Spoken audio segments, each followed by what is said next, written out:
welcome back to Bedtime Stories with Fee. Now today is another exciting day. I have got another story for you written by Ellie. So hello Ellie. Thank you very much for your story. I have loved reading it. It's such a good idea. I love it and I'm sure everybody else is going to enjoy listening to it. Is it okay if I share it with them now? Yes. And I think your mum helped you a little bit, didn't she? But most of it was your ideas. So let's see what it's all about. It's called The Three Little Pigs Go Camping. Wow! Do you know the story about the three little pigs already? Yes. So let's see what they're up to today. The three little pigs were very excited because they were going on a camping holiday. They had been looking forward to it for weeks and weeks. Have you ever been camping? It's so much fun, isn't it? Yes. Now these are very excited. As they left the little brick house and started walking through the woods, they talked non-stop about the adventures they were going to have. But they were still worried about the big bad wolf in case he tried to catch them again. Oh no, is he nearby? Uh-oh. But there was no sign of the big bad wolf anywhere. They walked and walked until they found a small river that ran through the woods. They decided to spend the afternoon playing in the water and then find a good spot to set up their tent and camp for the night.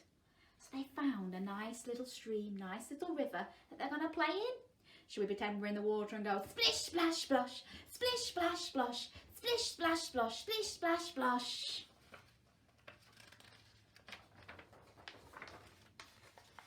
However, they didn't realise that they were being watched. The big bad wolf had been following the pigs ever since they left the brick house, and he was waiting for the opportunity to jump and grab them. He was hiding in a bush not far away from the little pigs.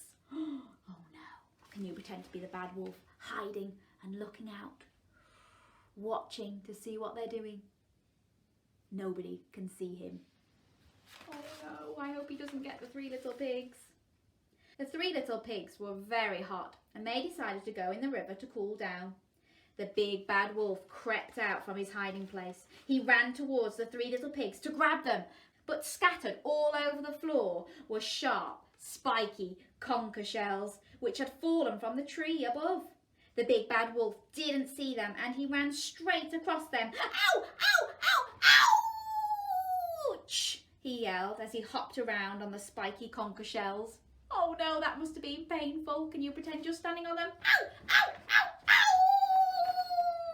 Ow!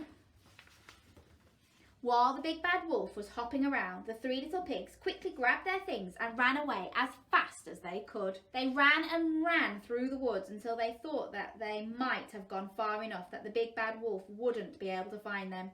They set up their tent in a small clearing in the woods and made a campfire. Do you think the wolf's still going to be able to find them? Once it was dark, they decided it was time to go to bed. But before they went to sleep, they decided to set up a trap for the big bad wolf, just in case he found them. So they carefully spread out some more sharp, spiky conker shells across the floor outside their tent. Then they went to bed in their little tent and were soon fast asleep. What a good idea to set up that trick just in case he comes. Should we pretend we're all snuggled down on our pillow and sleeping?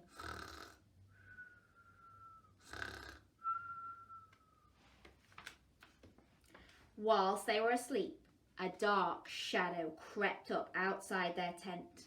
Who do you think it was? It was the big bad wolf. Now it's time to get those little pigs while they're sleeping, he growled quietly. In the dark, the big bad wolf couldn't see the spiky conker shells on the floor outside the tent. He crept right up to the tent. Can you creep? Tip-toe, and stood straight on them. Ow! Ow! Ow! Ow! Ow! Can you do that again? Ow! Ow! Ow! Ow! Ow! He yelped as he hopped from foot to foot. As he hopped around, he tripped over and sat right on top of the little pig's campfire, which was still very hot. Yow! He yelled, "My bun's on fire!" only did he get spiked on his feet, he's now got a burnt bottom. Can you say, yow? And he ran away through the woods, clutching his burning bottom and yelling, youch, youch, youch, youch. He ran all the way back through the woods until he reached the river. He quickly sat his burning bum into the cold river to cool it down. The water steamed and sizzled. Yowza, moaned the big bad wolf. Can you say that? Yowza. The three little pigs had been woken up by all the noise the big bad wolf had made. They laughed and laughed at the big bad wolf, and they enjoyed the rest of their camping trip in their little tent. They knew they were safe for a while, but they also knew that the big bad wolf would be back again one day. But at least they enjoyed the rest of their camping trip. How good was that story? Give me a thumbs up if you enjoyed it. I have loved it, Ellie. What good ideas you had. And I think it was very funny when he burnt his bottom, wasn't it? Yow! Thank you very much, Ellie, and your mum for sending us that story. It's been an absolute pleasure to read it for everybody, and I'm sure they've enjoyed it. And just before we go, should we give Ellie a big clap for her brilliant story? Because I think she's done a fantastic job, hasn't she? Well done, Ellie! So, thank you very much, and I will see the rest of you soon for another story. Don't forget to send me your stories if you've got a good idea too. See you soon. Bye!